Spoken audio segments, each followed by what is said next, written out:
Bitta voqeani aytib beraman aka, esga keldi. Shuning uchun o'shani glamni qilib qo'ymasangiz bo'lmaydi. Tizerga qo'yamiz. Ha, tezerga qo'yasiz. Abbos haqida. Sharjada Chempionlar Ligasida biz 2021-yil. Ha. Abbos borgandi o'shanda esingizda bo'lsa. Ha. Sardor aka dedi.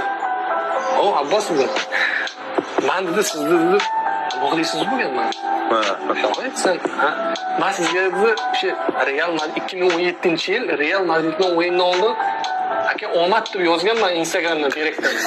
Biroq aytsam men yozganman. Balki chiqadi shunda keldi, direktdan +99 bo'lib ketdi.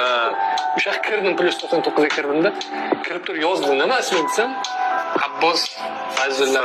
Bitta yozsam, shuni turibdi aka 2017-yil bor mana ko'rsatinchi. Mana 2017-yil omad ertangi o'yinga deb yozgan Real o'yindan oldin. Keyin men 2021-yil rahmat kalta deb yozganman. Abbos shunda 14 yoshligida shunda yozgan ekan, qarang, ukamda Abbos ham.